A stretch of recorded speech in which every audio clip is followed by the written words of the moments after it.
Hey, what's up guys, and welcome back to the channel. The Nightsisters are extremely mysterious, but more than this is the fact that the Jedi seem to tolerate, and in some cases, outright support them. It has always been the mission of the Jedi Order to hunt down and eradicate darkness wherever they find it. Some Jedi, such as the Sentinels, are given this direct task. As the servants of the light and the guardians of peace and justice, it was their sworn duty to protect the innocent by proactively seeking out those who would harm them. However, we all know that this is not always the case, namely with the Nightsisters of Dathomir. Plenty of darkness has come from this coven of witches over the years, and it's very clear that there is tangible hostility between the Jedi and the Nightsisters. Yet, the Jedi have never actually made any efforts to do something about the Nightsister coven. Rarely do we ever see them interact, despite all of the spotlights given to the Nightsisters in the Clone Wars. With the Nightsisters making a grand return to prominence in Ahsoka, we can't help but wonder why the Jedi let these Darksiders roam free, especially during the Jedi's heyday,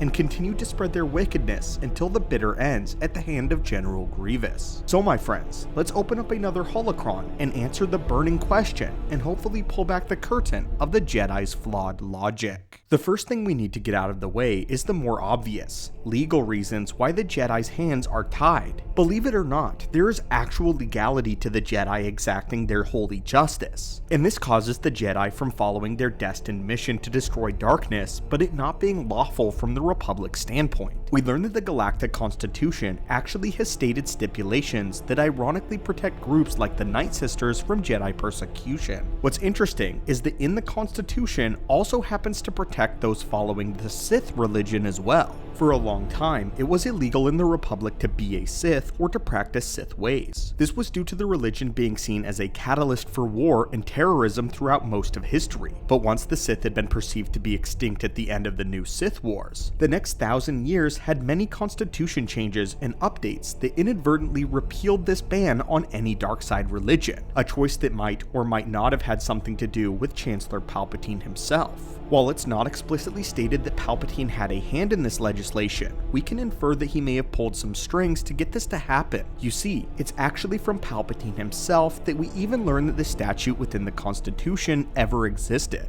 In the novelization for Revenge of the Sith, the scene of Palpatine's arrest is far more expanded upon. Originally, Palpatine doesn't give up his identity right away, but plays up his innocence for a secret recording device in his office, one that he would later have shown to the Senate in order to prove that the Jedi betrayed him. When he asked Mace Windu on what charges he was being arrested, Windu responded by exclaiming that Palpatine is a Sith Lord, to which the clever Chancellor Palpatine replies with this: "Am I? Even if true, that's hardly a crime. My philosophical outlook is a personal matter. In fact, the last time I read the Constitution, we have very strict laws against this type of persecution. So I ask you again, what is my alleged crime?" The truth of the matter is, no matter what the philosophical affiliation the Nightsisters have, they cannot legally be tried in a court of law without reason, and they certainly cannot be straight out imprisoned or massacred. The Jedi are caught between a rock and a hard place with this one, and that's not entirely due to the Constitution either. The morality of this situation is extremely complex. I wouldn't doubt for a minute that the High Council have had a few off-record debates about their plan for the Nightsisters. In fact, I believe that if the Jedi had had the chance, they would have destroyed them given their alignment to the dark side. But of course though, it seems that they never reached a deliberation because the Nightsisters were never dealt with, despite the fact that the Nightsisters openly practice dark arts and use dangerous applications of the Force. It is technically classified as their own culture and religion,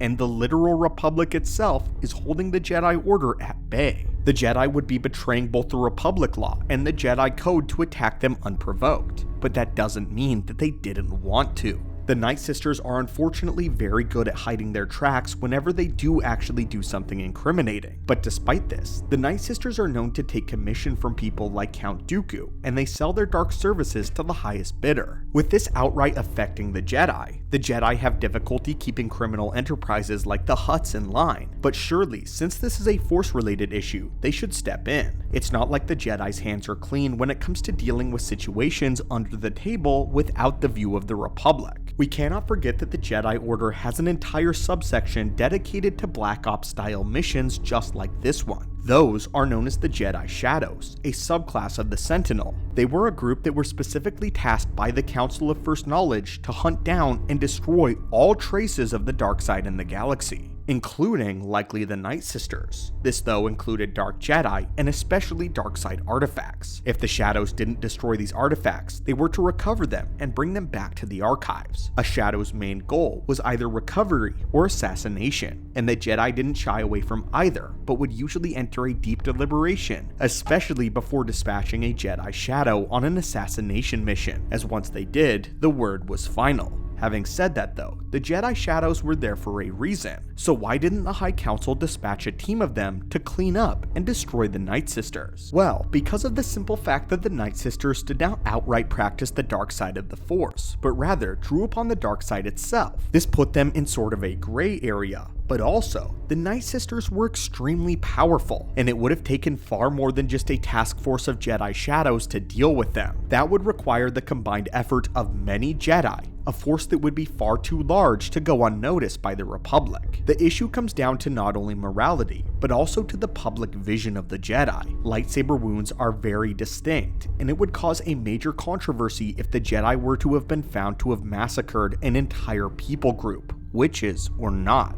Ironically though, the Jedi have done this before and were able to hide it under the table. The Jedi of the Republic era though wouldn't be able to avoid the public eye on this one, especially since Dathomir was in separatist space, and the Confederacy would make sure something like this got out. General Grievous and the droid army could do it because they didn't really care about their public image. Dooku was a master of propaganda and can smooth it over very easily. The Jedi Order though would have a much harder time covering this up, as the galaxy already did not trust them. So even though there was definitely venom and hostility between the Night Sister Coven and the Jedi could not legally or morally do anything about it, even though, make no mistake, they very much wanted to. In fact, Dathomir and the Jedi did have some major conflicts. In recorded canon and legends, there hasn't ever been a situation where the Jedi went to war with the Night Sisters. Interestingly though, we don't even know of any circumstances where there was a prolonged conflict. There has only ever been a few small disputes and run-ins with the Night Sisters, enough to cement them as an enemy, but never enough to actually make a concerted effort to destroy them. The Night Sisters have actually killed quite a few Jedi, but there is a large lack of evidence behind these killings to actually make a substantial case. However, we do know that the Jedi have no problems immediately defending themselves against the Night Sisters should a situation arise where intervention is necessary. This is what happened during the Clone Wars, when Mace Windu and Jar Jar came into contact with Mother Talzin and her cult trying to conduct a ritual and change and alter the captured Queen of Bar Dada. In this scenario, Jedi intervention was indeed provoked, and Windu would have had to confront Talzin, whether she was a Night Sister or not. The Jedi have had to deal with the indirect consequences and threat of the Night Sisters in the form of Savage and Maul, but because the Night Sisters are mostly neutral, the Jedi have nothing to stand on when it comes to dealing with them. So in conclusion, the Jedi cannot do anything because of the legality of the Republic Constitution concerning freedom of religion. The fact that the Night Sisters rarely ever provoke the Jedi is also very important, realizing that they were protected by the Republic, and that if they ever did move against the Jedi, they would ultimately be destroyed. The Jedi, although they want to destroy the Night Sisters, are more pushed into a begrudgingly tolerant system, where they're actively performing terrorist actions like the Sith once did, but able to hide it. But anyway, my friends, tell us what you think about this, and do you believe that the Jedi refusing to take care of the Night Sisters showed that they cared too much about politics and public image? Or do you think that keeping their hands clean was the right call? Let us know if you think that this will be addressed in Ahsoka, and was it a mistake for them not to destroy the Night Sisters when they could have? As always, my friends, thank you so much for visiting the channel today, and may the Force be with you.